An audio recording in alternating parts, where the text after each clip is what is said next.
So ngayong umaga, the title of our message is Standing Strong. So in grace in times of great stress. Standing strong, grace in times of great stress. So hanguin po natin yung ating pong pag-aaral sa ikalawang Timoteo po, Kabanata 3, talata 1 hanggang 5. 2 Timothy chapter 3 verse 1 hanggang, siguro po basahin ko po sa Tagalog. Pero although ang diin po ng ating pong mensahe ay nandun po sa verse 1, sa English version po sa Amplified. Pero basahin ko po sa Tagalog, kahit na po i-plus na rin ng yung sa text po natin. Sabi po sa ang salita ng Diyos sa 2 Timothy chapter 3 verse 1 hanggang 5, babasahin ko po. Tandaan mo ito, magiging mahirap ang mga huling araw. So we are in the last days, amen? Sabi po, tandaan mo ito, magiging mahirap ang mga huling araw. Hindi po sinasabi ito para sabihin na alisan tayo ng pag-asa. Sa ating po mga Kristiyano, lagi may pag-asa sapagkat nasa atin ang Panginoon. Amen? The hope of our glory. No? The Lord Jesus Christ. Nasa atin po siya. Tandaan mo ito, magiging mahirap ang mga huling araw. Bakit po? Dahil magiging makasarili ang mga tao, sakim sa salapi, mayabang, mapagmataas, mapanlait, masuwayin sa magulang, walang utang na loob, at hindi makadiyos. Verse 3, wala silang pagmamahal sa kapwa, ayaw nilang makipagkasundo sa kaaway nila, malupit, walang awa, mapanira sa kapwa, walang pagpipigil sa sarili, at galit sa anumang mabuti. Verse 4, hindi lang yan, mga taksil sila, mapusok, mapagmataas, mahilig sa kalayawan, sa halip na maibigin sa Diyos. Verse 5, ipinapakita nilang makadiyos sila, ngunit hindi naman nakikita ang kapangyarihan nito sa buhay nila. Iwasan mo ang mga taong ganito. So purihin ng Panginoon sa pagkabasa ng kanyang salita. Sa Amplified Version, although yung diin po ng ating puminsa ay nandun po sa verse 1, sabi po, but understand this, that in the last days, dangerous times, so perilous times sa ibang salin, dangerous times, sabi po, of great stress and trouble will come. Difficult days that will be hard to bear. Sabi po, unawain po ninyo ito, unawain ninyo, sabi po na sa mga huling panahon, magkakaroon ng, alam niyo po yung stress, wala po siyang specific meaning sa dictionary. Pero lagi pong ina-associate lang sa stress ay tiredness, pagkapagod, o yung anxiety, anxious, yung pagkabalisa, at saka yung pong problem. Pag sinabing stress ka, may problema ka, pagod ka, balisa ka, anxious ka, nag-aalala ka. So yun, pag ganun ang nararamdaman mo, stress na yun. So, and troubles, no? Kaguluhan will come. Difficult days, yung mahirap na mga araw ay darating na halos hindi na natin kayanin. Kaya pa ba? Amen. Kaya pa natin sa Panginoon. Amen? Pero kung tatanungin mo yung ibang tao, sasabihin nila, parang ang bigat-bigat naman. Parang hindi na yata kaya. Kaya nga yung iba bumibigay na ang kaisipan. No? Nawawala sa katinuan dahil sa maraming pagsubok, problema na dumating, saka iisip ng solusyon, hindi na kayanan na po yung dalhin ng problema, no? Problems that they cannot bear. And sabi po, difficult days that will be hard to bear. Darating po yan. Alam niyo po ba nangyayari na ito? Hindi pa po ito yung pinakamahirap. May mga pararating pang mga, tingnan niyo po yung level ng mga pangyayari sa buhay po natin. In general, sa mundo, sa sanlibutan. Ngayon, hindi lang basta giyera na yung bang kakaiba ngayon. Di ba talagang kung pumatay ang tao, gano'n na lang pag gumawa ng krimen. Ngayon, paggawa ng pandaraya, kahit sa gobyerno o kahit saan man, parang ang tao hindi na naapektuhan because of the love of money. Tapos nandun po na yung sinasabi, yung iba talagang nagiging mayabang, nagiging sakim sa salapi, no, mapanlait. And sabi po, wala na silang pagmamahal sa kapwa, malupit, walang awa, mapanira sa kapwa, walang pagpipigil sa sarili. Di ba? Lagi nababang pagpipigil sa sarili. Tao, marami ngayon, laging irritable. Lalo na kapag walang pera. Amen? Buti na lang dito, maraming pera, walang nag-iimin. Praise God, hallelujah. Mayaman po ang mga taga-Life Giver Church. Amen, mayaman ang Diyos natin. So hindi tayo apektado, yun po yung magandang pananaw eh. Yung bang kahit na alam mong walang pera, pero yung puso at yung pagkakilala mo sa iyo bilang anak ng Diyos, mayaman ka, amen? Sa lahat ng bagay. At yung kayamanan naman, hindi lang sa pananalapi. Mayaman ka kapag malaya kang nakatutulog sa gabi ng mahimbing. Amen? Nang walang iniintindi na kahit sa pagtulog mo, alam mong binabantayan ka ng iyong Diyos. Amen? Sabi ng Bible, the God who is our God never slumbers nor sleeps. No, hindi siya natutulog ni hindi siya naiidlip. Bakit? Para bantayan tayo, para ipagkalob habang natutulog tayo. He is working out yung mga concerns po natin. Paggising mo sa umaga, nandiyan nakasagutan sa mga panalangin po natin. Amen? Hallelujah, yan ang ating Diyos. Kaya ang Panginoon, nandito po na, sabi po, through Apostle Paul, nagpapaalala sa bawat isa sa atin. So the unveiled reality, the command to know. So Paul starts with an imperative. Yung bang mahalaga at kailangan maunawaan. Sabi po, but understand this. Unawain mo ito. Sana maintindihan mo. Sinasabi niya, he's telling Timothy, take note, Timothy. Tandaan mo ito, Timoteo. Na maging handa ka at maging maayos ang iyong kaisipan, maging mapayapa, maging sober-minded, sabi niya. No, to be sober-minded, maging matino at maghanda ka. Kasi sabi niya, yung word condition, the times are not simply hard. Alam niyo po ba yun? Yung panahon ngayon, hindi lang siya mahirap. They are perilous times of great stress and trouble. At ang sabi nga kanina doon, hard to deal and hard to bear. Yung bang hindi mo maharap dahil parang minsan sa severity at yung laki ng problema, parang hindi mo na kayang dalhin, hard to bear. So this time points to more than just external pressures.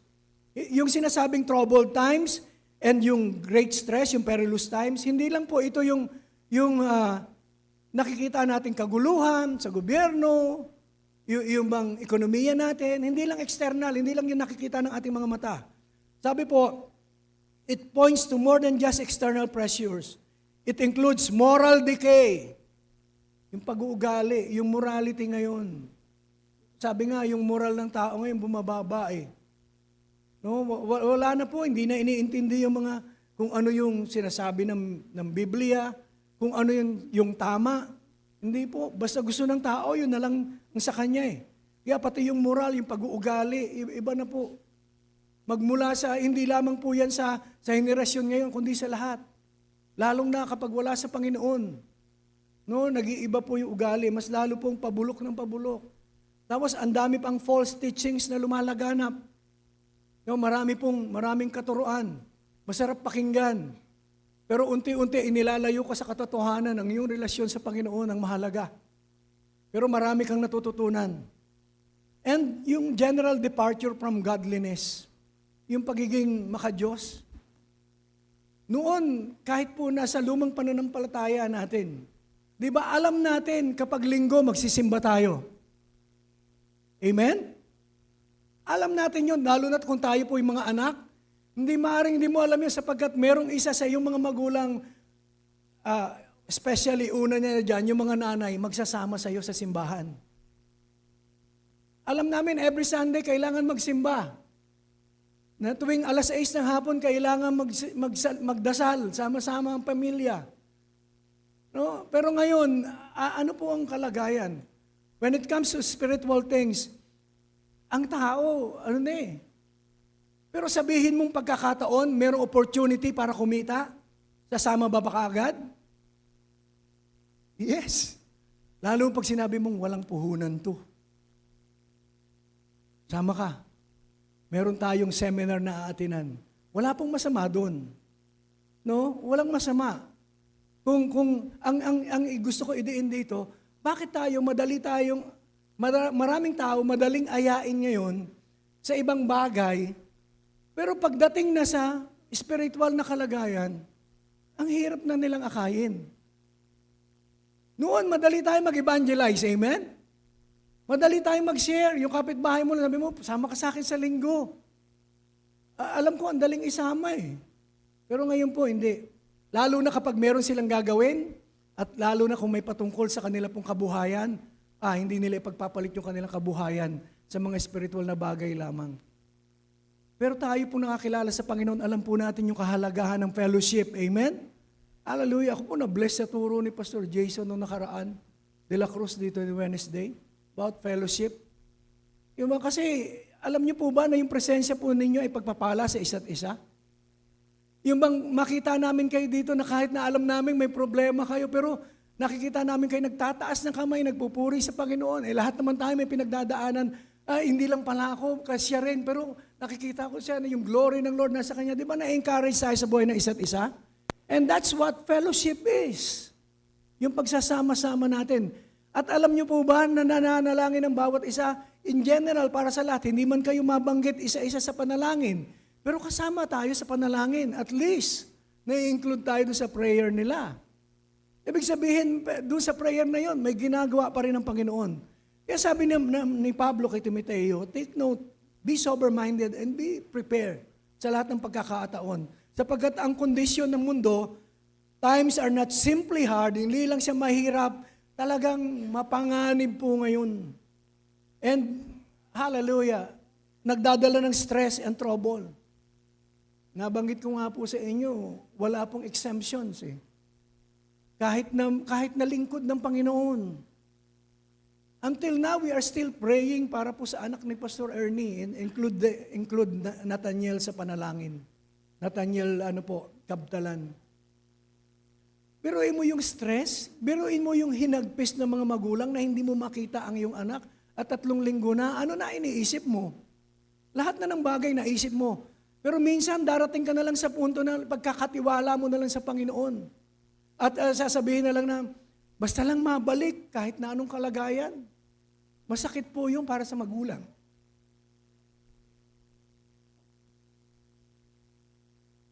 Yun nga lang nawala at hindi mo sila kasama ng magdamag eh. Nag-aalala ka na eh. Lalo pa sa kalagayan ng mundo ngayon, hindi natin alam kasi ang takbo ng sanlibutan eh. Di ba? Meron ngayon mga tao, wala namang kinalaman sa ilang mga problema, nadadawit. Pag nadawit, yung hustisya naman natin, hindi din naman ganun katuwid at minsan, hallelujah, basta lang may mahuli, di ba? O kaya may makuha, o hindi natin alam kung ano nangyayari. Kaya mahirap. Hindi lang po siya basta mahirap, kundi mapanganib siya at nagdadala ng great stress and troubles. Mga bagay na kung saan napakahirap na minsang dalahin. So, sa mga oras pong ito, mga panahon pong ito, hindi lamang po yan yung nangyayari sa nakikita natin, kundi sa kalooban natin, sa kaisipan ng mga tao. Sabi po, yung perilous or dangerous, na sinasabi po rito, it is full of spiritual and moral hazards. Mapanganib po spiritually at mapanganib po doon po sa pag-uugali, naapektuhan yung pag-uugali ng tao. Katulad ng sinabi sa verse 2 hanggang 5, yung mga key characteristic nung sinasabing perilous na talaga yung panahon ngayon, dahil ang tao, sabi po, masyado po silang self-centered. Ang tao self-centered eh. Ang tao ngayon entitled. Lahat. Di ba? Maraming road rage. Kasi entitled kasi sila eh. Akala nila sila ang tama. So, kahit pag nagkaano ng katwiran, parehas tama. O yung isa may baril. Di ba? Ganun po nangyayari. Tapos marami ngayon nagkakaroon ng kahit saan, kahit anumang organisasyon o ano, kasi merong marami entitled eh. Kahit nga sa simbahan, hindi po yan naaalis. Buti na lang sa life giver, wala, ano? Praise God. Hallelujah. Paalala po sa bawat isa, self-centered and love of money. Yan po yung dahilan kung bakit perilous yung panahon ngayon. Basta pera ngayon, ako, kahit po kamag-anak, no? kahit po malapit yung relasyon, nagkakaroon ng problema when it comes to money. When it comes to sa mga basta may kabuhayan, mga lupa-lupa, di ba? Akala natin noon, napapanood natin sa TV, ay inangkin ng Quintana family, at di ba yung Bilya Quintana, yung mga ganung ano noon, di ba, pamilya, nag-aapihan. Akala natin ganun lang, di ba, na nag-aagawan sa yung mga bawat membro. Hindi. Ngayon, totoong-totoo, mga nagpapatayan para sa isang kapirasong lupa. Pero ang susi na, ano ang pinakaugat nun? Love of money. Kasakiman, self-centeredness, boastfulness, kayabangan, at pagmamataas, yung pride. Marami po, abusive behavior, no, mapagsamantala. At tayo nga, hindi pala natin alam na pagsasamantalahan, akala natin, ay, walang makakagawa sa akin yan, papagsamantalahan ako. Napagsamantalahan nga tayo sa tax natin. Hindi natin alam, may nakikinabang palang iba, di ba? So, marami abusive behavior. Disobedience. No? Yung bang, kahit po sa ano na huwag na tayong lalayo no? Kahit sa loob ng pamilya, minsan nakakasingit po itong mga pag-uugali pong ito, yung mga characteristics pong ito. Yung ungratefulness, kawalan ng attitude ng pasasalamat sa mga biyayang tinatanggap, o minsan kahit po personal sa mga tao, and lack of godliness. So, yan po yung mga characteristic na talagang perilous and dangerous na ang mundong kinalalagyan po natin. And sinabi po rito yung great stress and trouble. The emotional and mental weight of the word increases. No, ang tao, ang dami. Ngayon po, kung hindi ka lang malakas-lakas, kung hindi ka Kristiyano na meron kang pinanghahawakan ng mga salita ng Diyos, tapos sasama ka halimbawa sa isang tao na napaka-negative, tapos yung bang sasabihin yung mga problema at mga kaganapan sa paligid, madali ka madadala. Marami ngayon, yung mental weight, emotional, na nag-i-increase. And it is hard to bear. A clear admission that these pressures exceed our natural human capacity to cope. Sabi po, but understand this, that in the last days, sabi po, dangerous times of great stress and trouble will come. Difficult days that will be hard to bear. So hard to bear. Ito po ay pag-amin at pagsabi ni Pablo na talagang ito po yung nangyayari. Clear admission na yung mga pressures pong ito exceeds our natural human capacity. Minsan, hindi na natin kaya pero isip tayo ng isip at yun po yung problema. Hindi naman natin kayang solusyonan pero tayo po ay nag-iisip ng gusto and we cannot cope up with the problems na meron tayo minsan kasi nga hindi nga natin kaya. No? At sa mga ganong sitwasyon, ang tanong po, grace questions.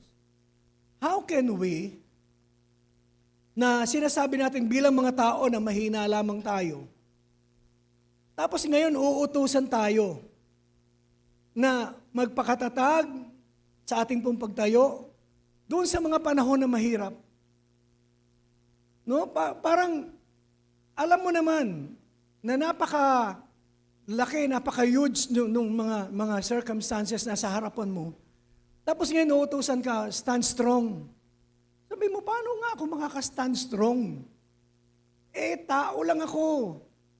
May emosyon at sa konting nininervyos na nga ako Ngayon nga, nai-stress na ako, hindi ko na alam kung ano ang aking gagawin. At bali ba kapag stress po tayo at marami tayo, full of troubles, yung minds natin at yung heart natin, hindi na tayo makapag-isip ng tama. Amen? Kaya kung ano yung unang dumating sa kaisipan natin na akala natin mabuti, yun ang ginagawa natin. But at the end of the day, we suffer. Why? Because nasa huli na naman ng pagsisisi, mali yung ginawa natin. So, paano yun na tuturuan ka na tumayong, matatag, samantalang ang sitwasyon is hard to bear. Alam niyo po, the answer is, we can still stand strong. Amen? But not in our strength, but in God's strength. Kalakasan ng Diyos. Hindi mo na nga ma-cope up hindi mo nga lang mapantayan Hindi ka lang maka-even doon sa problemang meron ka Kasi nga, limitado yung ating pong resources, limitado yung ating kaisipan, so hindi natin kaya.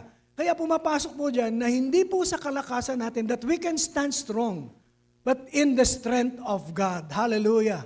Residing inside of us, the power of the Holy Spirit. The same power who raised Jesus Christ from the dead is the same power resides in us. So yung kalakasan na yan yung gagamitin natin. At yung kagalakan na binibigay ng Panginoon sa atin, amen? The joy of the Lord is our strength. Alam niyo yung mga taong punong-puno ng kagalakan at masayahin sa buhay, yun po yung mga hindi naapektuhan ng mga problema. Pero hindi naapektuhan. Naapektuhan din. Sabihin na natin naapektuhan. Pero kaya nilang manatiling kalmado sa gitna ng mga problema at kaya pa rin nilang magpuri at kaya nilang tumawa sa gitna ng maraming problema. Amen? Why? Because the joy of the Lord is our strength. Kagalakan ng Panginoon. Kaya lang, kung hindi mo alam dahil wala kang personal na relasyon sa Kanya, na yung pala ay bunga ng banal na Espiritu Santo, sometimes we ask for joy, we ask for peace, we ask for patience, kindness, goodness, gentleness. Ano po ang sabi doon sa Galatians 5:22? That is the fruit of the Holy, and where the Holy Spirit resides, saan ba nananahan ng banal na Espiritu Santo? Sa atin. So, ibig sabihin, nandyan na yung joy, nandyan na yung love, nandyan na yung patience. Bakit humihingi pa tayo? Palabasin natin. No, gamitin natin. So, sa gitna ng maraming problema at kaguluhan na nagaganap sa kapaligiran, we can still rejoice. Bakit yung sinasabi ng Panginoon? Because God is with you. Nasa iyo ang Panginoon, nasa iyo ang kanyang kapangyarihan. You have all the authority to command yung mga negative things na lumayo. At yung mga positibong mga bagay lamang ang manatili sa mga puso ng bawat isa sa atin. Amen? Hallelujah. So kung nandiyan ang kagalakan, edi magalak ka. Kasama mo ang Panginoon. So we can still stand strong, not in our strength, but in God's strength. Grace is God's power given for the task we cannot do ourselves. Ang grasya po ay kapangyarihan ng Diyos na pinagkaloob sa atin para gawin yung mga bagay at harapin yung mga bagay na hindi po natin kayang harapin at gawin. Amen? Kaya may grasya. At alam niyo po, ang bawat isa sa atin ay ginrasyahan ng Panginoon. Amen? Sabihin mo nga sa katabi mo, ginrasyahan ka ng Panginoon. So you have God's power, you have God's ability. Amen? Hallelujah, para po makakope up dun sa mga problema. Problema lang yan eh. At alam niyo po, kitang-kita po sa sanlibutan yan. Nung nakaraan lang eh, dumating yung kalalabas ni Tino, matalagang mapangwasak at talagang kakaiba po talaga. Minsan maiiyak ka na lang sa mga sitwasyon, lalo ng mga kababayan natin na dinadaanan ng mga bagyo, di ba ngayon? Kalamidad. Hindi po biro-biro yung namatay sa Cebu, 100 mahigit. O baka hindi lang. Kasi, opo, dahil marami po nalubog talaga at inanod. Pero, di ba, ganun po yung kalagayan. Perilous. Pero sa lahat, tapos, ngayon, biglang, may balita. Yung balita naman natin, masyadong hinahype yung mga balita talaga at minamagnify na merong darating na bagyo. Mas malaki pa sa Pilipinas. At ang pangalan ay Ewan? Uwan. Akala ko Ewan. Hindi ko kasi kilala. Hindi ko kinikilala kaya Ewan. Pero Uwan daw ang pangalan. Hindi po, sabi nga, kahapon, biyahe kami ni Ate Sir. Sabi ko, habang nagmumotor kami, sabi ko, parang masyadong, parang Pasko ngayon, parang yung Christmas rush nandun. Kasi lahat ng dali, lahat ng O-Save, lahat ng 7-Eleven, puno. Namimili. Marami po nag-panic buying. Amen? Kayo po ba nag-panic buying? Ako po nag-panic lang ng konti, pero hindi ng buying. Hindi ba? Di ba? Hindi rin ako nag-panic. Grabe. Talagang pinaghandaan si Uwan. Wala pong masama. Di ba? Wala pong masama. Pero ang inaalala ko, ano kaya kalagayan ng puso nila? Ano kaya? Takot, di ba? Knowing na ang taong walang relasyon sa Panginoon, walang personal na pagkakilala sa Diyos, talagang mag-aalala. At natural lang po yun sa tao. Kaya lang yung sinasabi ko po, kung tayo po na mga Kristiyano ay sasama pa sa ganung agos ng mundo, pati tayo matatakot. Kaya talagang, ako nga minsan, pagka yung kwentuhan, yung sabi, napakalaki daw nun. Talagang dapat, mas maganda pang hindi pag-usapan eh. No, di ba yung sabihin na lang natin, hindi, mas maganda sana narinig ko. Di ba, Ale, lilihis yan. Kaya kanina sabi ni Pastor Lito, hindi, tumaas. Tumaas na siya. Gumanon na, di ba? Hindi na yung direktang ganon. O dumaan man siya, kasi pagdaan lang naman po niyan, hangin talaga, hindi maano talaga malakas po yun. Tsaka may ano ng ulan. Pero yung bang, ang binili po nung iba, ang lalaking box pang limang araw yata. 5 araw ba mag-i-stay si Uwan? Hindi naman. Hindi, Pastor, sinabay lang namin yung pag-grocery. Wala pong masama. Kaya lang yung puso po. Pero sa mga Kristiyano, sa mga namumuhay sa grasya ng Panginoon, alam po natin, hawak at tangan-tangan tayo ng Panginoon. Amen? Hallelujah. Ano man ang maganap, we are still protected by God. Amen? Bumaha siya na hanggang tuhod. Okay po yan. No?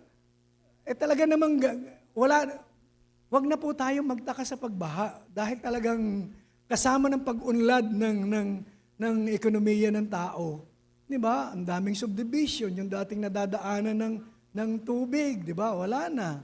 So, hahanap ang tubig na mapupuntahan doon sa mababa, doon sa mababaha ng mga tao. Kaya, ano po na, not in our own strength. So, we have given the grace, God's power given for us, for the task we cannot do ourselves. Nandun po na para mapagtagumpayan po natin. Kasama natin ang Panginoon. So, point number 1. Grace as discernment. Understanding the battle. Minsan nga, wala naman talagang tunay na labanan eh. Ang labanan lang, nandito lang galing sa ating kaisipan. Kasi most of the time, yung mga pinoproblema po natin, hindi pa dumarating. Amen? Kaya nga, anxiety, yung future, hindi pa nangyayari, pinag-aalala na natin. Iyan po yung nangyayari sa tao. Totoo po yan. But we have to understand the battle. Sabi, but understand this, that in the last days will come, it will set in, times, yung perilous times na tinatawag. The grace of truth is, the first thing grace does is to give clarity to see the word. This warning, sabi po, but understand this, sabi po, ito po ay warning itself, na kung saan warning na pinadarama pa rin sa atin yung grasya ng Panginoon. Kaya tayo pinapaalalahanan, pinauunahan na. God forewarns us, so we are not caught off guard. Na sinasabi ni Pablo dito, tandaan nyo to. Darating yung mga huling panahon na talagang, sabi po niya doon sa Tagalog, magiging mahirap ang mga huling araw. So, ibig sabihin, talagang totoo. Magaganap ang lahat ng ito. Pero, grasya pa rin na pinaaalahanan tayo sa pamagitan ng salita ng Panginoon. Di ba pinauna, understand this, tandaan nyo ito. So, pinaalalahanan na tayo, ngayon pa lang. Sabi po, action number 1 is, name the enemy. Stop being surprised. Sabi nga, madalas kami po sinasabi na yung discussion namin sa mga pastors, kasama si Bishop, sinasabi lagi ni Bishop, bakit ba tayo nasusurpresa pa sa mga kaganapan ngayon? Samantalang sinasabi naman na ng Biblia. At hindi po hula lang na katulad ng hula ng tao, kundi sinasabi ito, kino-confirm ng salita ng Diyos. That in the last days, perilous times will come. So, pero nasusurpresa pa rin tayo. So, binibigyan tayo ngayon ng discernment para maunawaan na ang lahat ng ito mangyayari. So, stop being surprised. Ngayon, mula ngayong araw na to na sinasabi natin, stop being surprised, alam na natin sa mga susunod na panahon. magiging mahirap, pero sa mga taong nagtitiwala sa Diyos, we can still cope up and overcome all the works of the enemy at yung battle na meron po tayo. Amen? Kaya natin dahil sa Panginoon. Sige po, palakpakan natin ang Panginoon. So, we often mistake the spiritual battle. Kaya nga ngayon, marami pa rin kahit po sa Christian community. We often mistake the spiritual battle for a political, cultural, or social battle. Parang akala natin yung mga nangyayari sa atin, kasi spiritual ang anong labanan, political, ang labanan ay kultura, kasi ganyan yung kultura nila, kaya gano'n, laban sa kultura ng iba. So, nagkakaroon ng chaos sa bansa natin, sa buong mundo. Or social battle. Grace tells us that the root is a spiritual sickness. Actually, spiritual na ano yan katulad ngayon, yung sa mental health. Parang hindi natin napapansin, ang dami yata na si Ate Chris, si Pastor Hill, saksi po sila na may isa na namang hindi nakayanan ng pagsubok. Katapat ba ng bahay? Hindi naman natin kilala yun, hindi naman natin din ano. Biruin mo, tatay, nagtali po. Ano ba yung sinturon lang ba yung sinabi niya ni Ate Chris? Tapos, nakita pa ni Ate Chris nakaganon sa, yung sa upuan niya isang paa. Gumano siya, gumanon. Tapos, talagang, sabi ko, tiniis niya yun para lang talagang maano siya. Alam niyo po, hindi po political, hindi cultural, spiritual yung battle. Sa kaisipan, dinadali ng kaaway. Kaya ngayon yung spirit ng suicide, at wala pong hinihinging edad. Pero mo yun, pagtatanungin, inalam nga nila, wala namang problema . Teacher yung asawa, ibig sabihin, okay naman. Kaya lang, meron daw yata sa family, parang ganun. Spiritual. Kaaway kumikilos. Spirito po ngayon. Kaya tayo po ibabad natin yung ating pong mga kaisipan sa salita ng Panginoon, pangako ng Diyos. Magpalakasan tayo at huwag natin kalilimutan.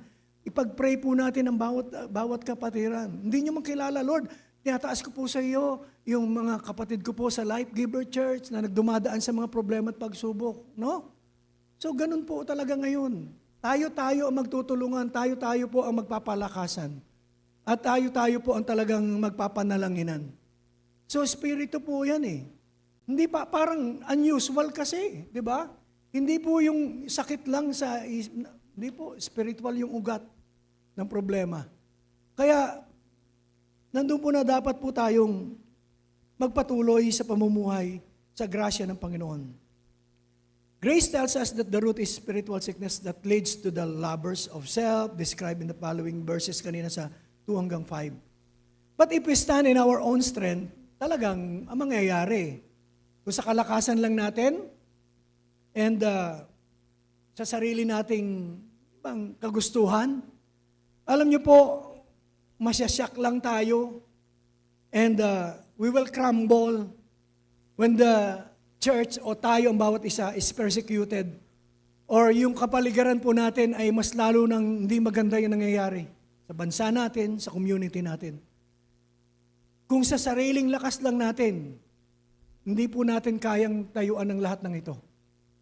No, kaya nga yung iba kahit na anong ginagawa nila sa buhay nila, pero pinipilit nilang bigyan ng solusyon yung kanila pong mga problema, hindi na nga kaya . Sa panahon na hindi na natin kaya at wala na tayong lakas, dapat lakas na ng Panginoon. No, ang kalakasan na ng Diyos ang dapat mamayani sa atin. So if we stand in God's grace, we recognize, kung tayo po na namumuhay sa grasya, alam mo po natin na tayo po hindi sa sariling lakas natin, binayaran po yan ng Panginoong Jesucristo sa krus ng Kalbaryo 2,000 taon na nakakaraan. So if we stand in God's grace, we will recognize these things as the inevitable. Ibig sabihin, hindi maiiwasan. Setting in the last days. Magaganap talaga sa huling kapanahon sapagkat sinasabi ng salita ng Diyos.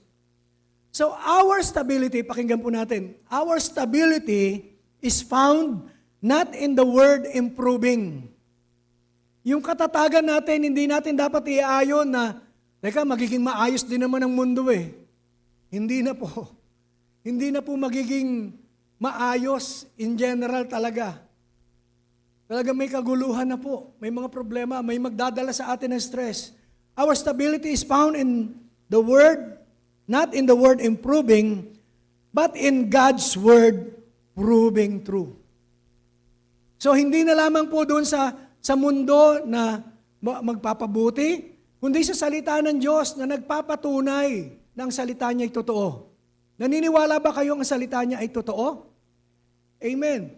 Hindi lamang doon dahil sa mga pangako, amen? Pero kahit na po doon sa mga bagay na sinasabi sa atin para po sa kahinaharap na ang mundo ay magiging mahirap ang mga huling araw, ibig sabihin talagang totoo ang salita ng Diyos.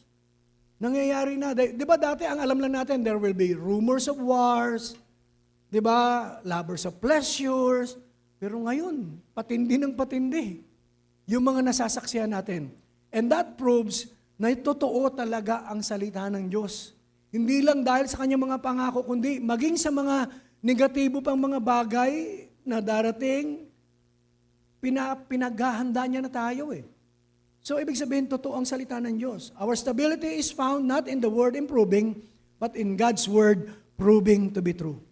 Then, that means kapag tayo po, alam natin, in the last days talagang ganito eh. Hindi na tayo nasusurpresa. Meron pa, may mga darating pa yan. Pero nakahanda ako. And the battle is not mine. The battle is God's. Amen? Yung labanan na to, hindi lang ako lalaban dito. Actually, panalo na nga ako dito eh. Dahil napagwagian na ito ng Panginoon.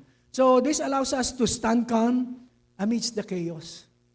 Yung bang, kahit sa gitna ng, di ba yung mga alagad, lagi natin balikan. Yung mga alagad, nung sila po ay patawid sa kabilang ibayo, doon sa Sea of Galilee, nandun po, di ba, nung sila po ay naglalakbay, na yung mga alagad ay nakita nila talagang pasama yung panahon. Talagang lumalaki yung alon na halos na yung kanilang bangka. Tapos yung pong hangin ay talagang grabe po yung paghampas. Di ba, ano po nangyari sa mga alagad? Talagang nag-alala sila. At napag-isipan na nila ang Panginoon na natutulog lang sa likod, wala namang ginagawa. Pero ano po ginawa ng Panginoon? Just a word. Just a word from the Lord. Di ba yung lakas ng hangin ay tumigil? Yung alon, di ba, pumayapa? Totoo ang salita ng Diyos. Kaya lang, kaya ba natin gamitin yung kapangyarihan na itinuro sa atin ng Panginoon na gamitin natin yung kanyang mga salita? No, hindi naman natin siguro totally mapapabago yung sitwasyon. Pero mapapabago natin yung kalagayan ng ating pong puso na kaysa mag-alala, magtitiwala tayo sa Panginoon sapagkat totoo ang kanyang salita. Amen? Hallelujah! Yun naman po ang hindi natin nakaya. Sino po dito? Minsan masarap din lang ipaalala kahit po sa mga lingkod ng Panginoon eh. Nagpe-pray po tayo, di ba? If my people will humble themselves and repent from their wicked ways, laging ginagamit yan ng mga lingkod ng Panginoon, mga kasamahan ng talagang mga lingkod. Diba sabi po, powerful ang prayer. Powerful, amen? Pero may mga panalangin po tayo, hindi naman agad nangyari, di ba? At hindi nangyayari, iba ginagawa ng Panginoon. Halimbawa, yung bang sa mga problema na meron tayo, when it comes to yung financial, ang ipagpe-pray natin lagi, siyempre, yung provisions ng Lord. Wala pong problema dyan eh. Pero minsan, hindi niya kaagad sagot yung financial na pagpapala eh. Sometimes, inaayos niya muna yung kalooban ng puso natin na inihahanda niya tayo sa isang malaking pinansyal na pagpapala na alam na nating i-handle talaga yung mga blessings. And then talagang magkakaroon ng breakthrough. Minsan, parang ang hinihingi mo ay material na bagay, pero spiritual pala ang kailangan. No, hindi, ang Diyos na nakakaalam eh. Tapos may mga hinihingi tayo na talagang ang kalooban ng Diyos ang magaganap. Hindi po yun sa atin. So doon sa isang salita lang niya na bago po yung sitwasyon. Actually, tapos pinatunayan pa niya doon sa mga alagad na talagang meron siyang kakayanan kahit nga gawin niyang lumakad sa ibabaw ng tubig. No, pinakita niya sa mga alagad. Kasi nag-aalala po sila eh. At katulad ng bawat isa po sa atin. And we have been witness the mighty power of God sa buhay po ng bawat isa. Matagal pa rin nating napatunayan na. Marami na tayong napagtagumpayan. Amen? Hallelujah. Kaya kapag nakikita ko po kayo na nagpe-praise and worship tayo, I'm still standing. Diba? I'm still standing, but by the grace of God. Nakatayo pa rin tayo eh. No, bakit? Siguro kung sa dami ng problemang pinagdaanan natin, wala ang grasya ng Panginoon, wala ang kalakasan ng Diyos, wala ang wisdom na binibigay ng Panginoon kung paano natin ma-overcome yung lahat ng iyon, wala na tayo dito. At hindi na tayo nakatayo, baka nakahiga na tayo. No? At natabunan na tayo, no, ng marami pang problema. So, our stability is in God. No? Sa Kanya pong mga salita. So, gamitin po natin yung discernment. Kung ano yung labanan, doon tayo at alam natin na sa bawat labanan, meron pong salita ng Diyos na akma po dyan. Sa masakit at karamdaman, by the stripe of Jesus I am healed. Diba? Kapag medyo nagkukulang na tayo in terms of our finances and in our material things, God will supply all your needs. Amen? According to His riches, not according to the riches na meron tayo according sa riches ng economy ng Pilipinas. So, ibig sabihin, lahat may sagot ng Panginoon. Kaya, hindi po tayo dapat mag-alala. And maaring dumadaan tayo sa mga pagsubok, pero katulad ng bagyo. Si Yuan, ilang oras lang yun. Yung mga bagyo na meron tayo ngayon, dadaan lang yan, sa dali lang. Pero at the end of the day, all things work together for our own good. Hallelujah. And we will acknowledge the goodness of the Lord. Hallelujah. Amen. So, point 2, grace as enablement, the power to endure. Yung grasya po ay nagbibigay ng kakayanan para po makapanatili tayong nakatayong matatag at makayanan po natin lahat ng mga dumarating po mga pagsubok. Sabi po, great stress and trouble, hard to deal with and hard to bear. So, dito po, pinapakita ni Pablo at pinapaalala sa atin na sometimes i-admit na natin. No, aminin natin, meron pong limitasyon yung ating pong kakayanan. So, yung sinasabing great stress and trouble, hard to deal with and hard to bear, hindi yun para papanghinain yung puso ni Timoteo o ng iba pang mananampalataya.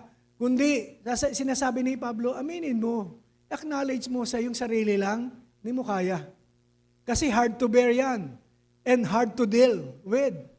So, yung mga problema in the last days. Pero the acknowledgement of inability, Paul admits that times are hard to bear. So this is where the human self-effort and divine grace begins. So dito po dapat nagsisimula ang grasya ng Panginoon sa buhay po ng bawat isa sa atin na talagang mag-manifest at matapos na po yung panahon na tayo yung gumagawa ng kaparaanan, ng solusyon para sa ating pong mga sariling problema. So you cannot will yourself into peace. Hindi mo kayang dalhin yung sarili mo sa kalagayang mapayapa kapag ang nangyayari sa kapaligiran mo ay hindi maganda. Kapag ang nangyayari sa pamilya mo ay stressful, no, maraming troubles, you cannot will your way to peace. Hindi mo matatagpuan yung kapayapaan. No, kapag meron tayong mga pinoproblema. But ano po yung dapat maging action natin? Yung unang action natin, the enemy, stop being surprised. Pangalawa po, action 2. Shift from doing to receiving. Shift from doing to receiving. So, magpalit na tayo mula dun sa tayo ang kikilos, gagawa. Di ba mas magandang tumanggap ng biyaya mula sa Panginoon? Hindi ko po hindi tinuturo muli, malinaw po ito. Katulad ng tinuturo po ng ating minamahal na bishop. Hindi po tayo tinuturuan na magpakatamad o wala na tayong gagawin. Gawin mo yung inaakala mong hanggang sa kaya mong gawin. Gawin mo yon, yung responsibility mo. Di ba lagi nga natin sinasabi nga sa pagkain. Bago ka makakain ng bigas, ano po ginagawa? Sinasaing. Hindi mo naman kinakain yung bigas. No, sinasaing mo muna. So meron kang part. Sa grasya, hindi naman sinasabing lahat sa Diyos na binayaran niya yung lahat ng benepisyong ano. Pero by grace, through faith, yung panampalataya. Pero sa lahat ng gagawin natin, ang maganda lang dito, hindi mo pa rin kaya yon. It's all still by the grace of God. Kahit yung gagawin mong pagkilos at pagtugon sa kung ano yung pinagagawa niya, grasya pa rin niya, tulong pa rin niya ang mamamayani sa buhay ng bawat isa sa atin. Sapagkat hindi natin kayang gawin. Halimbawa lang, magpatawad ka ng taong kaaway mo, yung, di ba, yung ibigin ang hindi ka ibig-ibig. Kaya ba natin yon? Hindi. But by the grace of God, knowing the grace of God, yung grasya na nagpalaya sa atin na tayo, kahit na ganun ang ugali natin, pinatawad tayo ng Panginoon. Now we know. Now we learn na kaya pala natin magpatawad dahil tayo nga pinatawad tayo ng Panginoon. So kaya na rin natin patawarin yung ating kapwa. Amen? So it's all by the grace of God. So lahat ng ito, nandun po na shift from doing to receiving. Our imperative is to shift our focus from I must bear. Ba, pag may problema ka, hindi. Kaya ko itong dalhin. At dapat ko lang dalhin. Sabi, I must bear this. Then, sabi po, versus 2, God will bear me. I must bear this. Tayo kapag may problema, tayo nagdadala. Gusto nating sarilinin. No? Tapos, pag ginawa na natin lahat, ano po nangyayari? We fail. Why? Nasabi natin, I did my best. But my best wasn't good enough. Kaya sasabihin natin, I must bear all by myself.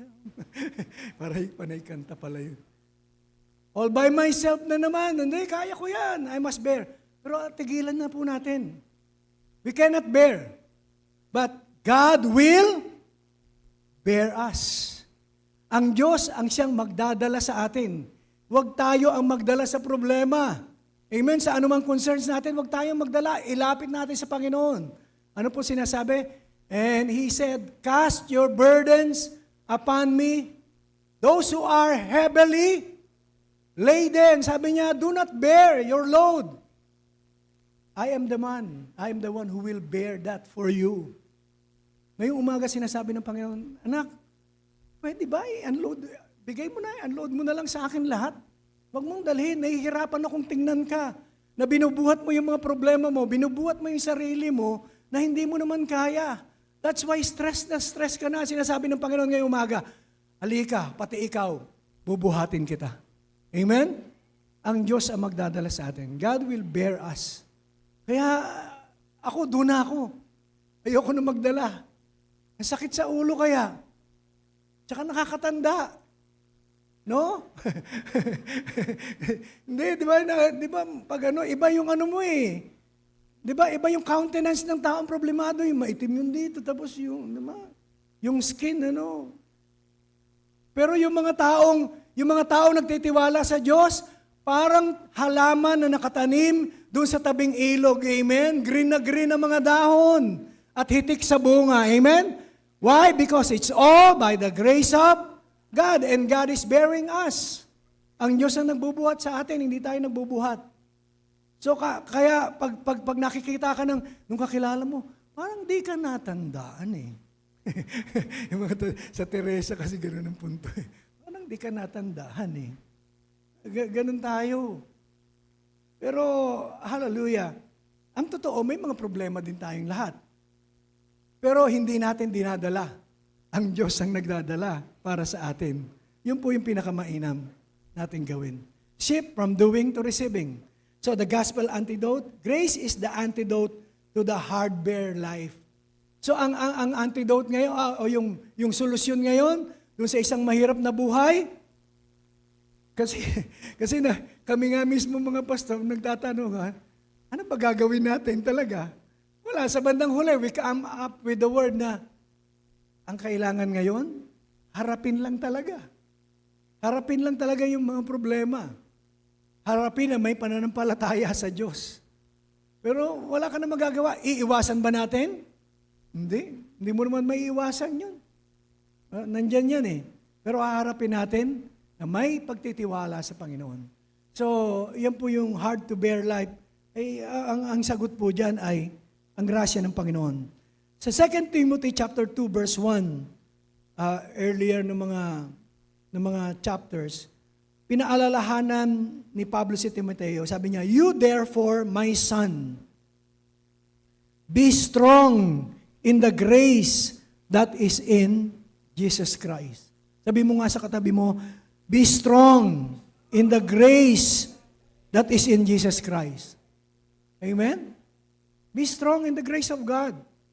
Yan na lang po yung kaya natin gawin.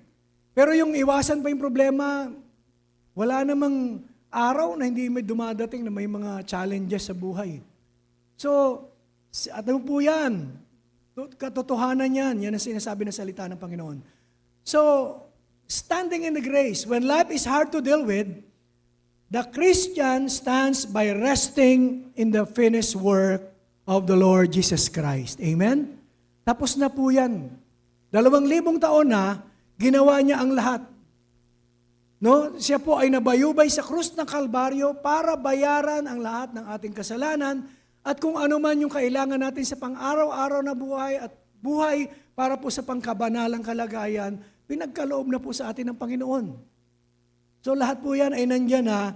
So it's a matter of believing the finished work of the Lord Jesus Christ and claiming, Lord, alam ko ganito ang aking sitwasyon, pero binayaran mo na ito sa krus ng Kalbaryo, kaya inaangkin ko yung lahat ng tugon, solusyon na pinagkaloob mo sa pangalan na aming Panginoong Jesus. Amen? So, ganun lang po yung maaari natin gawin. And then we can see the hands of God moving mightily. Pag pinagkatiwala mo na sa Kanya, doon ka naman maa-amaze. Doon ka naman mamamangha. Sa panahon na hindi mo inaakala, nandiyan po yung dumadaloy, yung pagpapala ng Panginoon.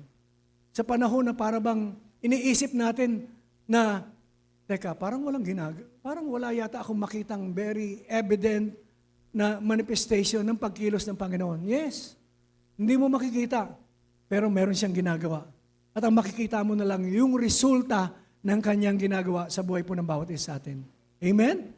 Praise the Lord. Hallelujah.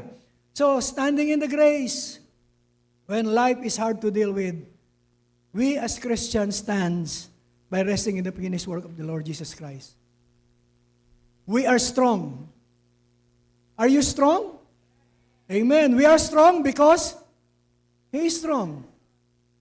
The Bible tells us so. Amen? Minsan, sarap mag-iisip bata. Isip bata. Maging bata. Mag-iisip bata. Yung, di ba? Yung, ano po yung kanta ng Bible? Jesus loves me, this I know, for the Bible tells me so. Little ones to Him belong. I am weak, but He is. Di ba? Pananampalataya ng isang bata. Na ako mahina ako, inaamin ko. But my God is strong. Not only strong. No? He is able to do anything that concerns my way. Amen? Hallelujah. Kaya niyang gawa ng solusyon lahat. Kaya niyang gawa ng mga bagay na hindi po natin kayang gawin. Diyan po espesyalista ang Diyos. So, grace does not make the burden light. Tandaan po natin, baka naman sabihin nyo, akala ko ba, pag namumuhay ka na sa grasya, magaan. Ano po ba na ibig sabihin ng magaan? Yung bang wala ng problema? Wala ng challenges sa buhay? Hindi po yun ang ibig sabihin, light. Ibig sabihin, may problema, pero pagdaan mo sa problema, God will make it light for you. Why? Because God is with you. So He bear you with His mighty hands. So ibig sabihin, dinadala ka niya, kaya nagiging light. Pero may pagsubok pa rin. So sa grasya, Grace does not make the burden light. Hallelujah. It makes the bearer strong enough. Amen? Ulitin ko po. Grace does not make the burden light. Hindi niya pinagagaan yung mga dala-dala natin. Kundi it makes the bearer strong enough. Pinalalakas niya tayo na tayong merong dinadala. Pinalalakas tayo ng Panginoon para, yan, mabigat. Kasama mo ko. Magiging magaan yan. At dadaan ka lang dyan. Amen? So grace does not make the burden light. It makes the bearer strong. Hindi nyo ba napansin kung paano ninyo na-overcome yung mga circumstances in the past? Because you are strong? O because the burden is light? Madali lang kasi? Magaan lang? Hindi po, mabibigat yung mga pinagdaanan natin. Amen? But anong ginawa ng Panginoon? Pinalakas tayo. In-equip tayo ng Panginoon. By the Word of God, by His words, pinalakas niya tayo. And then, we overcame. Amen? Kaya yan po yung ginagawa niya sa kasalukuyan. Our stand against the stress of the Word is simple. Moment by moment dependence on the empowering presence of the Holy Spirit. Alam niyo po, yung dapat na maging tayo natin, sa lahat ng kaguluhan, lahat ng stressful happening sa mundo, ano po yung dapat gawin natin? Abide in the presence of the Lord. If you abide in me and my words abide in you, you shall ask what you will and it shall be done unto you. And those who are abiding, tayo po kapag sanga, nakaugpong doon po sa puno, ano po sabi? Tayo po ay bunga nga. Nadoble. Magbubunga. Amen? Magbubunga tayo. So, nagbubunga ka dahil sa iyong effort? No. Sapagkat ikaw ay nakaugpong doon sa puno, sa ating Panginoon. Kaya tayong mga sanga ay nagbubunga. Hallelujah. Wala namang sanga na nakalutang na nagbubunga. Talagang lahat ng sanga nakaugpong po sa puno. Kaya nagbubunga. So our stand against the stress of the word is simple. Amen? Moment by moment dependence on the empowering presence of the Holy Spirit. At alam ko po na ang bawat isa po sa atin ay tinuruan po dito. At natuto na tayo. Masarap pong mamalagi sa presensya ng Panginoon. Amen? Alam mo yung bang, kung meron ka mang isang kaibigan na gustong-gusto kang kasama, at yung presence niya, yung nagbibigay ng sigla sa'yo, lakas, encouragement, sa tao pa lang yun, ha, di ba? May mga tao tayong ganyan na nakakasama eh. Yung mga BFF po ninyo. Pero minsan, hindi rin sa lahat ng pagkakataon, maaasahan natin sila. Kasi sila mismo, yung inaasahan natin tutulong sa atin, may problema din. Paano pag pares na tayo may problema? Ano nangyayari? Wala. Pares tayo. Ibig sabihin, hindi tayo makapagpalakasan eh. Pero sa presensya ng Panginoon, alam niyo po, bawat bulong, bawat iyak, hallelujah, bawat buntong hininga, alam ng Panginoon eh. So kanino ka sasama? Kanino ka mag-a-abide? Kanino ka mananatili? Di sa Panginoon. Eh, yung taong kausap mo, pag sinabihan mo ng problema mo, minsan yung balik sa'yo, ikaw kasi. Eh, di ba? Eh, pinili mong buhay yan eh. Di ba? May ganun ka pang maririnig. Pero sa Panginoon, pag umiyak ka, pag nagsabi ka ng lahat ng saloobin mo, alam nyo, ang sagot agad ng Panginoon, pagyakap. Pagyakap sa bawat isa sa atin. At masarap yung yakap ng Panginoon. Alam niyo po, yun lang po yung maging ugali natin.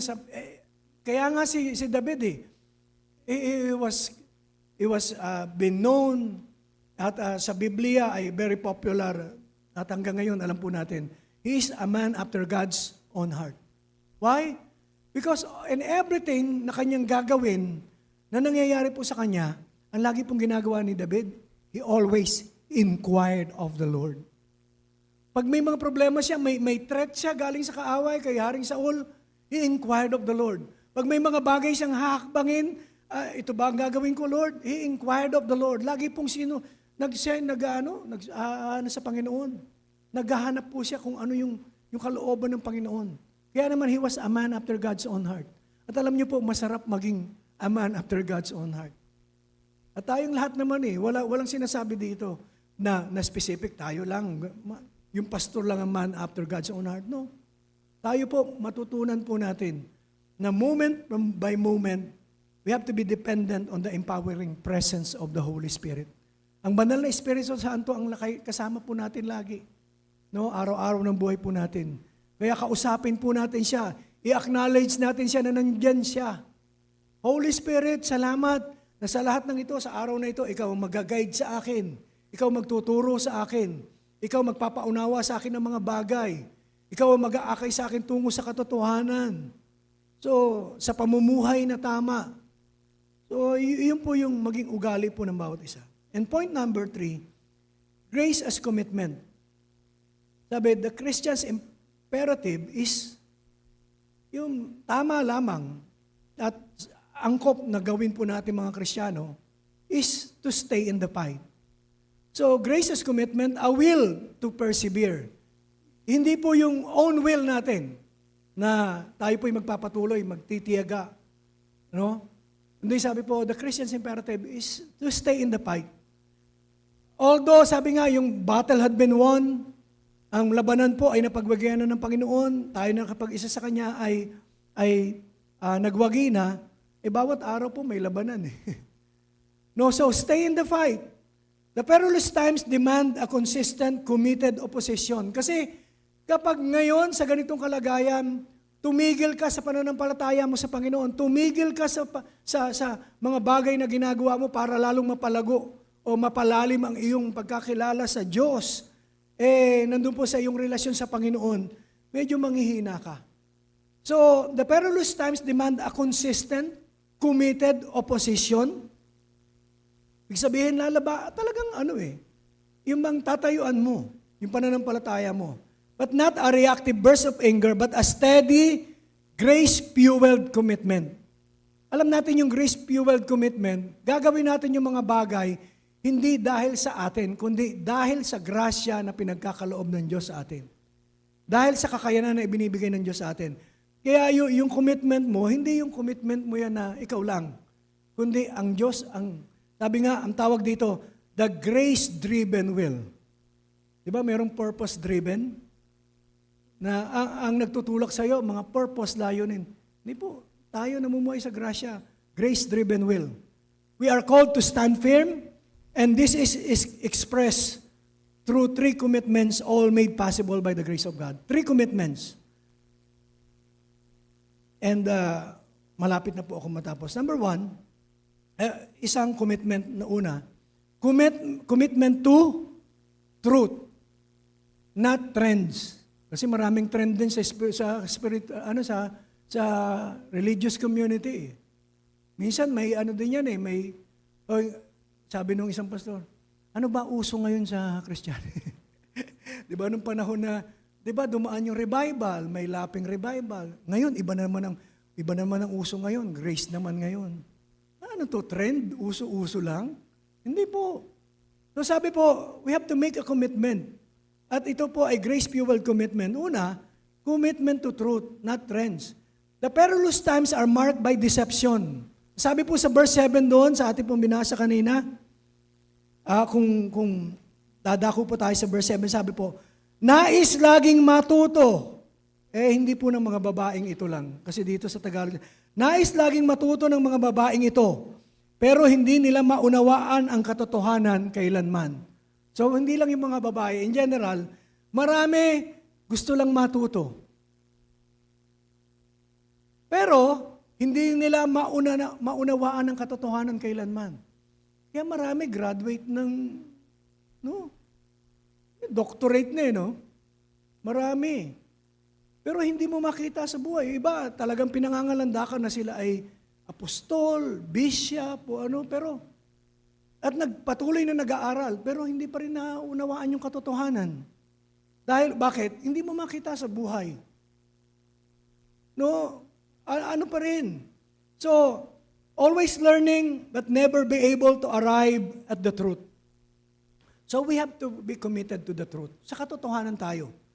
2 Timothy chapter 3 verse 16 and 17 sa Good News Translation sabi po, all scripture is inspired by God and is useful for teaching the truth, rebuking error, correcting faults, and giving instructions for right living, so that the person who serves God may be fully qualified and equipped to do every kind of good deed. So all scripture is inspired by God and is useful for teaching the truth. So we have to be committed to the truth. And what is the truth? The Word of God. Pinag-aaralan po natin lagi na itinuturo sa atin. At ito po rin ang gospel of the Lord Jesus Christ. Gospel of grace. So that is the truth. So grace roots us in the one unchanging truth of Jesus Christ.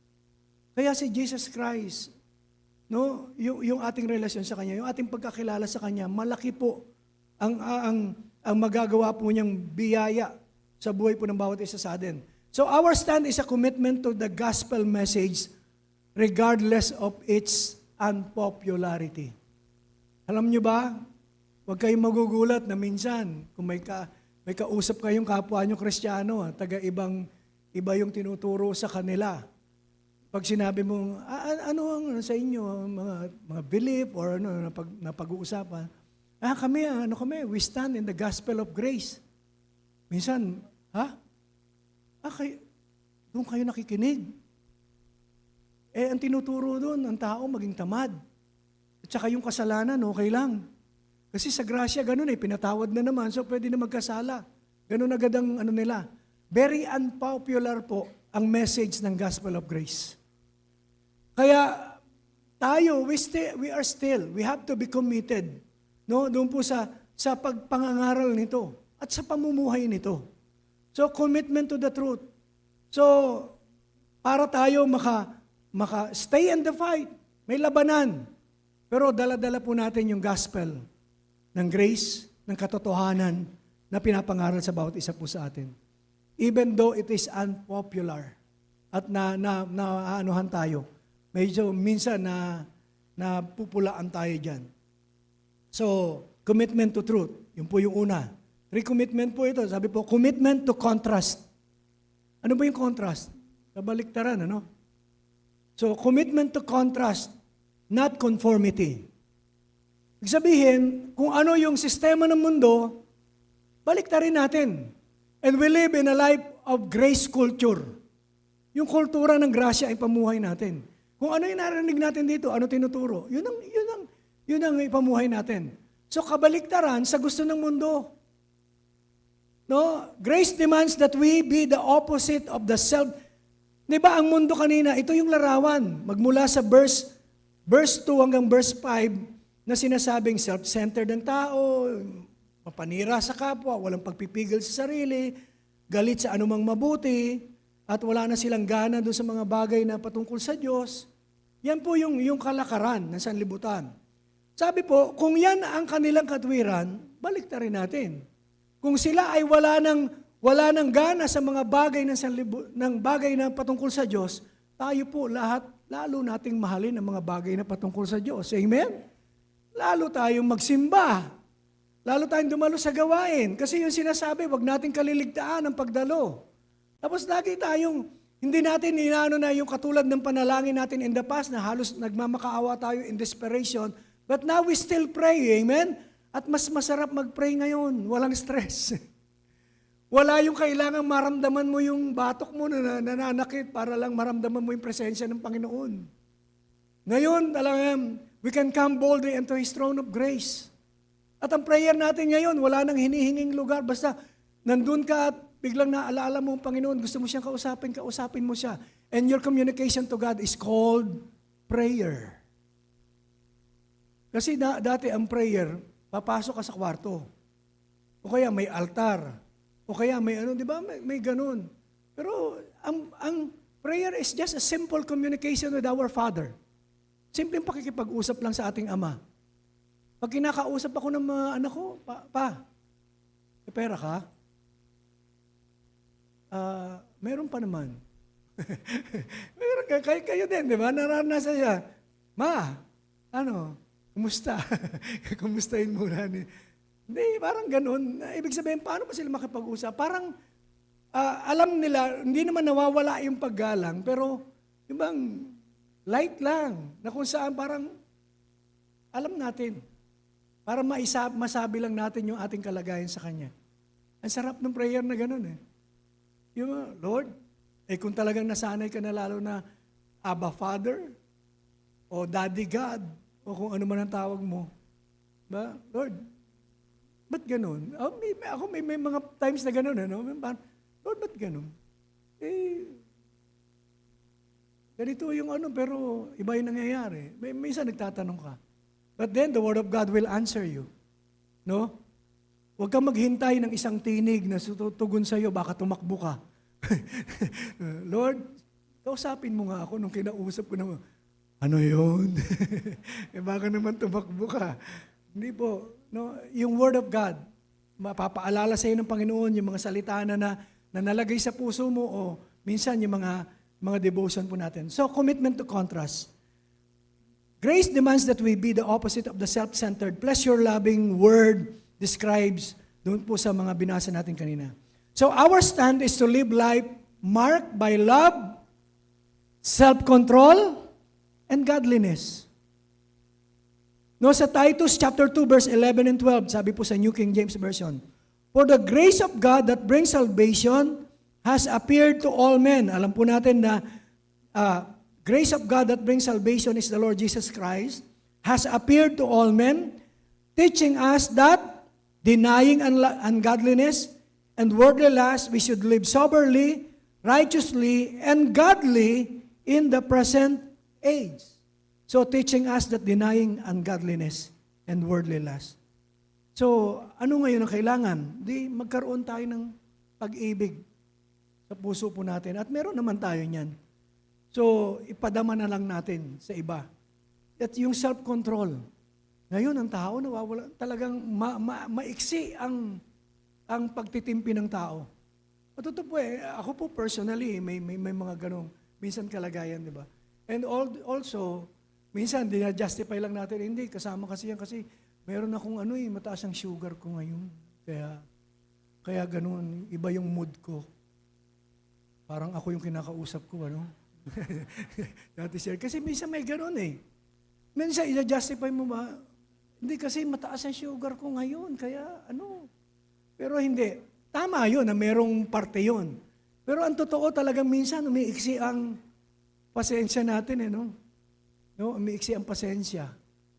Sa bagay, pati yung tinapay na pasensya ngayon, talagang umiiksi na. Maliit na rin talaga. Pero nandun po na, konting di ba? Ang tao madaling magalit.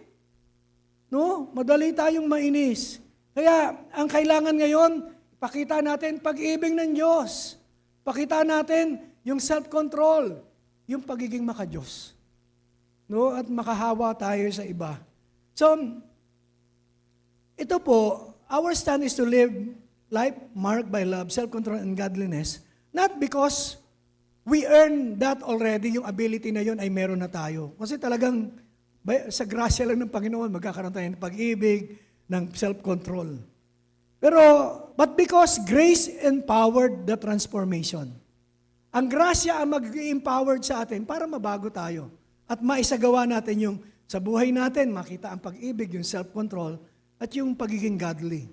So ano po yung una? Commitment to the truth, not trends. Commitment to contrast, not conformity. Huwag na tayong makiayon sa takbo ng sanlibutan pong ito. No, bagkos, sabi po, mamuhay po tayo may pag-ibig sa puso po natin, pagpipigil sa sarili, at yung kabanalan. At yung kabanalan, mahirap po yun. Mahirap po mamuhay yun. Kasi yung banal, parang ang isip ng tao pag banal, perfect. Wala nang kahinaan, no? Meron pa rin tayo yung kahinaan minsan na lumalabas. Pero ganun pa man, because of the grace of God, it empowers us to be transformed.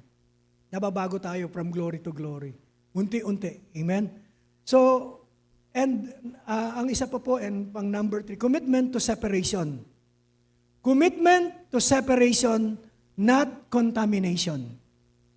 Kasi, totoo, kung aaminin lang natin, may mga Kristiyano pa rin, contaminated tayo dahil nakatira pa rin naman tayo dito sa mundong ito. Amen? Kapitbahay lang natin, kaya tayo i-contaminate. Yung kaibigan lang natin na hindi pa nakakilala sa Panginoon, kaya mag-impluwensya sa atin. So, in the same, parang nakokontaminate tayo. So, ang sabi po dito, commitment to separation, not contamination. Paul says, ano po yung sabi niya dito? Sa bandang huli, sa verse 5, ipinapakita nila maka-Diyos sila, ngunit hindi naman nakikita ang kapangyarihan nito sa buhay nila. Iwasan mo ang mga taong ganito. Amen? So tayo po ba'y nakahandang iwasan yung mga taong ito?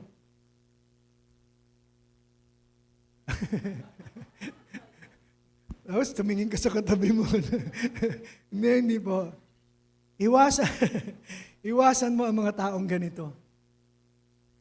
Ibig sabihin lang, pinapaalalahanan tayo. Grace gives us the wisdom to set boundaries. Mga youth, we have to set boundaries. Okay lang na makisama. Huwag lang tayong makisama. Huwag lang tayong makontaminate. Kapag may mga pagkakataon na, lahat naman paalala ito, hindi lang sa youth, kundi sa lahat. Sapagkat talagang merong pong tendency pa rin na matempt tayo hanggat nandito tayo sa mundo. Sabi po, turn away. Avoid all such people. Turn away from them. So we do not stand with the spirit of the age. Yung bang sistema ng sanlibutan, doon ka rin? Hindi pwede. Hindi ka pwedeng tumayo sa dilim, samantalang ikaw ay inilipat na sa kaliwanagan. Amen? Wag na tayong babalik doon sa dati nating kalagayan. So this is a call to spiritual discernment. So maglagay tayo ng boundaries. Believers are urged to be cautious about who they associate with. Kapag, halimbawa, mananampalataya ka, tapos may kasama ka na, dinadala ka lagi sa, kamaniwala dyan, ito gawin mo. Medyo, hindi po sinasabing talagang, talaga na hindi mo nakikilalanin sila o kung kaibigan mo. Pero, wag tayo magpa-impluwensya. Lumayo tayo. Kung yun ang kinakailangan, dumistansya tayo. Yung hindi niya mararamdaman na lumayo tayo, pero hindi natin tinatanggap kung ano yung kanyang mga ideya. So pwede pa rin naman yun, makipagkaibigan tayo. But we are setting boundaries. Hindi yan ang prinsipyong alam ko. Sa grasya, ito yung alam ko. So hindi mo naman pamumukha sa kanya, oy, sabi ng Bible, layuan kita. Diba? Talagang ganun, medyo nakaka-offend yun. Dati mong mga kaibigan, lagi, halimbawa, bago ka na, diba? Ako po nung bago na born again, parang may mga pagkakataon talagang mostly tempted ako kasi sa kalooban po namin. Dahil umiinom ka, minsan may Wednesday service tayo doon sa Crispa, palabas na ako, naka-base na ako, tapos biglang sasabihin ng kumpare, oy, birthday ko ngayon. Pupunta sa gawain. Bago pa lang ako Kristyano, madalas, pag upo ko nga, sige, pa-shot nga muna. Sabihin ko sana, isang shot lang, pupunta ako sa service, midweek service Pero mamaya-maya, nakaupo ka na ulit dun.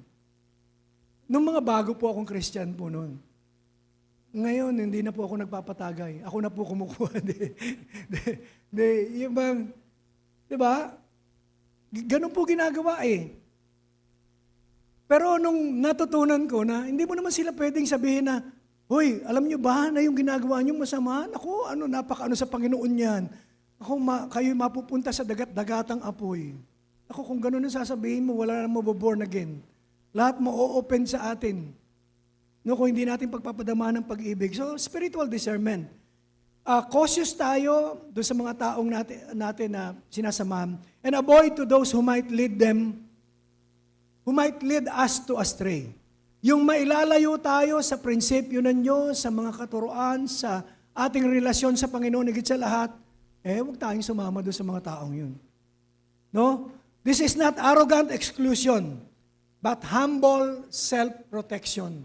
Pinangangalagaan lang natin yung ating sarili at yung ating pong relasyon sa Panginoon. So, hindi naman ito arrogant exclusion. Nasasabihin na natin na, ako nga nung una na, naranasan ko, hindi ba nakukwento ko sa inyo? O ilang araw pa lang kami boyfriend, girlfriend ni Ate Shirley. Ba na born again? Sabi sa akin, sabi, wag daw makipamatok sa kadiliman ng liwanag. Sasagot nga lang sa akin eh. Pero talagang tatayuan niya yung word of God, na ibe-break ako. Pero hindi nagwagi ang kaaway. Sapagkat ako'y na-born again. Na-born again po ako. Umaaten na po ako mag-isa.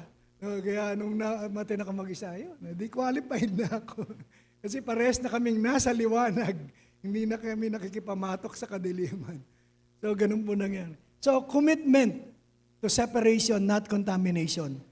So, knowing that our power to stand as is fragile without God's enabling grace. Hiwalay sa grasya ng Panginoon, nako, medyo delikado po yung ating kalagayan. Madali tayong matukso. So, yun po yung maging commitment po natin. Commitment to contrast, o commitment to truth, commitment to contrast, and commitment to separation. So, alam ko po na maliwanag po ang salita ng Panginoon. So, sa ating pong conclusion, the unshakable foundation. Tapos na po ako. The word's foundation. The word stands in the shifting sand of human self-love, which is why the times are hard to bear. Ngayon talagang self-centered at yung tao nagmamahal sa sarili. Kaya nangyayari yung pagiging sakim, kasi tinitignan lang yung sarili. Kaya self-love po yun eh. So, ganyan po nakatungtong ang pundasyon ng sanlibutan ngayon, which is why the times are hard to bear. The Christ foundation, but we have to stand on Christ's foundation. We stand on the unshakable foundation of grace, the love of God expressed in Christ Jesus our Lord.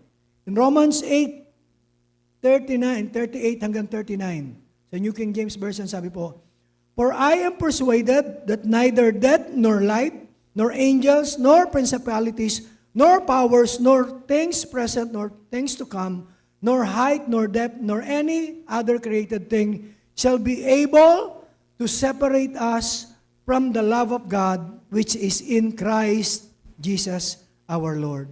So yan po yung ating pundasyon. Unshakable na po yan sapagkat walang makapag-iwalay sa atin sa pag-ibig ng ating Diyos. And the final charge, sabi po, when the stress feels too heavy. Halimbawa, sa darating ng mga pagkakataon, darating yung mga hard to bear, mga stressful na mga pangyayari, do not try to master your own courage. Huwag nating pilitin, hindi, matapang ako, kaya ko to, malakas ako. Marami na po nagsabi niyan. Pero kalimitan po, they fail. Sumuko din po sila. Sapagkat sa sarili nating kakayanan, hindi po natin kaya. Instead, remember this. Your ability to stand against the perilous time is not earned by your effort. No, not earned by your effort, but guaranteed by what? By God's grace. So kung darating man yung mga stressful na mga pangyayari, huwag niyong dalhin. God will bear you. Ang Diyos ang magbubuhat sa inyo, ang magdadala sa inyo. And sabi po, wag na nating sariling effort na naman. But grasya ng Panginoon ang ating pong tungtungan.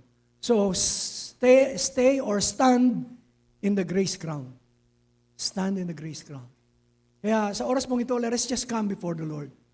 Hallelujah. Alam ko po na natanggap po natin ang mensahe ng maliwanag po sa ating pong mga puso. Let us come before the Lord and we will just praise Him, worship Him. So, if we can stand strong by the grace of God in the midst of the stressful circumstances na meron tayo, there is that grace in times of great stress.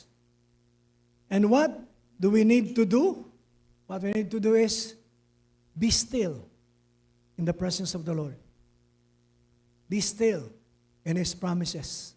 Be still in His power, in His grace. Hallelujah. That's what the song says, when the oceans rise,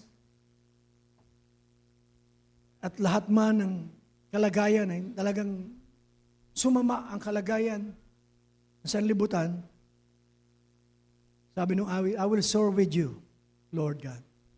We will soar with our God. We will soar on wings like an eagles, and we will overcome sa lahat ng ito. Thank you, Lord. Thank you, Jesus. Oh, thank you, Lord.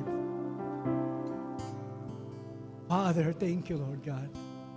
You are the King over the flood, over all circumstances that we are facing.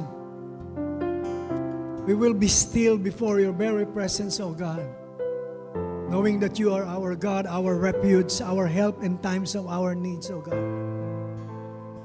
Lord, we thank you for the word of encouragement.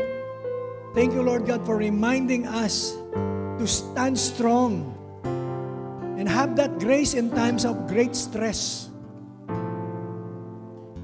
Lord, totoo ang iyong salita na sa mga huling araw, magiging mahirap ang mga huling araw, Panginoon, mga huling sandali because of so many trials. And because doon sa pagbabago, Panginoon, na mangyayari sa mga tao, na kung saan nakasentro ang lahat sa sarili. Panginoon, lahat ng nabanggit, yung pagiging mayabang, mapagmahal sa salapi, mapagmataas, mapanlait, masuwain sa magulang, walang utang na loob, hindi makabad Diyos. Lahat ng iyan nakaturo sa sarili, Panginoon. At yan po ang laganap. And this time is so perilous. It is full of spiritual and moral hazards. Panginoon, there is that moral decay, Panginoon, nabubulok, Panginoon, na sistema, Panginoon, ng pag-uugali ng sanlibutan.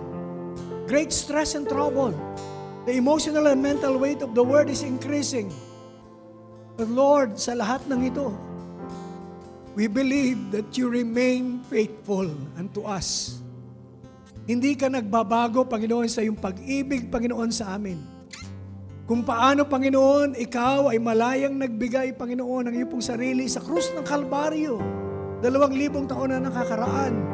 Tinigis mo ang iyong dugo. Panginoon, at ikaw ay muling nabuhay. Panginoon, hanggang sa kasalukuyan, we are still the object of your affection, of your love, O God. Hindi nababago yun. Mas lumalalim pa nga. Mas tumataas pa nga, mas lumalawak pa yung pag-ibig mo sa amin. Kaya, Panginoon, hindi kami dapat matakot. Ano man ang mangyayari sa kapaligiran po namin, Panginoon, we can be assured that we are protected. We are greatly blessed. We are still highly favored. And we are deeply and unconditionally loved by our God. Panginoon, maraming salamat. Panginoon, we will still stand in the fight, but knowing, oh God, the victory is ours because you have won the battle, Lord. Panginoon, maraming salamat po. Panginoon, sa kalakasan na dulot, Panginoon, ng iyong pong salita, pag-asa na binibigay, Panginoon, sa iyo. Panginoon, sa amin, Panginoon, ng iyong pong salita. Maraming salamat po. Dalangin ko po, Panginoon, na sa bawat na pag-aaralan po namin, Panginoon, ito po ay matamnim, Panginoon, sa matabang bahagi ng aming po mga puso. Na sa panahon, Panginoon, na kailangan po namin gamitin, ay nariyan po, hallelujah, kailangan lamang namin alalahanin na isabuhay at panghawakan, O Diyos. Salamat po, Panginoon, na kami nakatayo sa grasya mo, Panginoon, hindi sa aming sariling kakayanan. Salamat, Panginoon, for that unshakable foundation, O God, we are standing. Salamat po, Panginoon. Hallelujah. Sa iyo po tinitiwala ang bawat isa. Panginoon, anumang concerns po namin, alam po namin, Panginoon, na ang lahat ng ito ay pinagkaloob mo na, Panginoon. Pinatugon mo na kanina pa lamang as we come before your presence, O God, praising and worshiping you, Lord. Salamat po, Panginoon. Hallelujah. Inaangkin po namin ang provision sa lahat, Panginoon, ng aspeto ng aming pong buhay, higit sa lahat sa spiritual na kalagayan ng bawat isa. Panginoon, tinataas din po namin sa iyo, Panginoon, ang bawat pamilya, Panginoon, ng The Life Giver Church, O God. Panginoon, na matagpuan mo kami, nagpapakalalim, Panginoon, sa pagkaunawa, Panginoon, sa iyong pong mga salita. Panginoon, hindi para gumaling kami, kundi, Panginoon, para po magamit namin sa pang-araw-araw naming buhay na katulad, Panginoon, ng sa kasalukuyang kalagayan na kinakailangan namin na meron kami laging salita, Panginoon, na nagmumula sa iyo, na babalikan, Panginoon, upang kami ay makapagpatuloy. Maraming salamat po, Panginoon, sa pamilyang nire-represent ng bawat isa. In every prayer request, O God, Lord, maraming salamat po na ito po, ikaw ang siyang patuloy na magkakaloob nito at nagkaloob na sa bawat isa po sa amin. Lord, tinataas din po namin sa iyo ang aming pong minamahal na bansa na dumadaan, Panginoon, sa iba't ibang kalamidad at sakuna. Panginoon, lalo na sa kasalukuyan, Panginoon, na nakapasok, Panginoon, ang bagyong si Juan. But Lord, we believe that you are still most powerful God, Panginoon, na kayang baguhin ang lahat ng ito. Panginoon, sa mga kapatid po namin na dadaanan, Panginoon, ng bagyo, Panginoon, sa mga specific provinces, O God, na dadaanan. Lord, we pray, O God, sa mga kapatid po naming mahihina, mga may sakit at karamdaman na Ikaw po, Panginoon, ang mga laga sa kanila. Ikaw, Panginoon, ang magbigay sa kanila ng lakas ng loob. And even, I pray for the local government units, O God, na maging handa, Panginoon, at mabigyan ng ayuda, Panginoon, ng tulong, Panginoon, ng mga nangangailangan. And Lord, we believe, Panginoon, na pabibilisin mo ang pagdaan nito at hindi na naman halos, Panginoon. Hindi ito makakapaminsala, Panginoon. Panginoon, sa maraming buhay at kabuhayan, Panginoon, ng iyong pong mga anak dito po sa Pilipinas.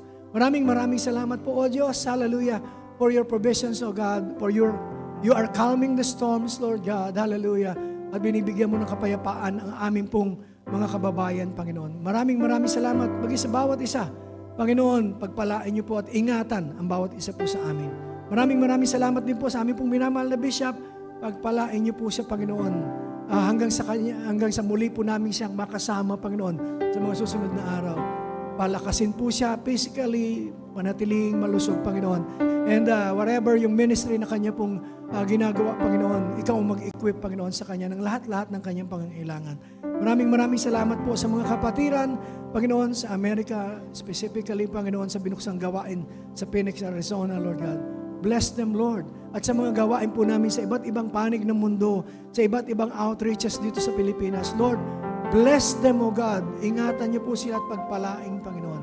Maraming salamat po. Maging sa oras pong ito, nagpapasalamat po kami sa pagkakataon na kami po ay makapagbibigay, Panginoon. Hallelujah sa iyo pong gawain. Patuloy, Panginoon, na basbasan ang lahat ng ito at ikaw lamang ang maluwalhati. Pinasasalamatan ka namin sapagkat sa iyo nagmumula ang mga binhi na amin pong itinatanim at ito po'y magagamit sa lalo pang ipalalaganap, Panginoon, ng iyo pong balita, Panginoon, ng kaligtasan, balita ng grasya, O Diyos, sa marami pang mga kaluluwa. Maraming salamat po sa buhay ng bawat isa. Sa iyo po namin, ibinabalik ang lahat ng pasasalamat sa pangalan ng aming Panginoong Hesus. Ang lahat po'y magsabi ng Amen and Amen. Ay pong lahat ay tumayo for our benediction. Amen. Are you blessed with the word of the Lord this morning? Mga paalala, mga simple messages, mga panahon po mga mensahe ang pinagkakaloob sa atin ng Panginoon para magamit po natin. So much so with those malalalim na theological na pero may mga pagkakataon po dyan. May pagkakataon at nadadaanan po yan, lalo na po pag si Bishop po ang nagtuturo. Marami po tayong natututunan ng mga panibagong mga kapahayagan mula sa Panginoon. Sa oras pong ito, let us just come before the Lord. For our benediction, let us just lift up our hands to the Lord. Hallelujah. At walang sinasabi ang Panginoon ngayon. Be sober-minded, be vigilant, stand in the grace ground, and you will not fail. Kasama natin ang Panginoon. Hallelujah. Salamat po, Panginoon, sa mensahe ngayon pong umaga. At sa katagumpayan, Panginoon, ng gawain, Panginoon, na pinagkaloob niyo po sa amin. Patuloy na pagpalain niyo ang bawat isa, hindi lamang, Panginoon, yung mga kapatid na narito, Panginoon, sa sanctuary, kundi sa mga kapatid po namin nasa online, Panginoon, sa streaming, Panginoon, at nasa kanilang mga tahanan, pagpalain niyo po sila, Panginoon. Ano man, Panginoon, ang kanilang pangangailangan, abutin niyo po ito, Panginoon. At alam ko po na meron ka ng ginagawa at may ginawa ka na para sa kanila. Just a matter of believing and trusting you can do for all of us, Lord. Maraming salamat po, Panginoon. Hallelujah. Salamat sa mensahe, Panginoon, na amin po tinanggap. Hallelujah. May you know and understand the difficulties of the times, yet not be overwhelmed by them. May the grace that is in Christ Jesus strengthens your spirit, empowering you to stand firm and not to lose heart. May you be protected from the deceit of the age or the works of the enemy. And may the Holy Spirit give you the wisdom to discern truth from error. May your life be a testament to the power of godliness, not just the form, so that you may reflect the light of Christ in the deepest darkness. And may the grace of our Lord Jesus Christ be with you always. In Christ, you are greatly blessed. You are highly favored. And you are deeply and conditionally loved by God. And if you believe it, open up your lips and say, Amen and Amen. Hallelujah. God bless you po. We love you with the love of the Lord.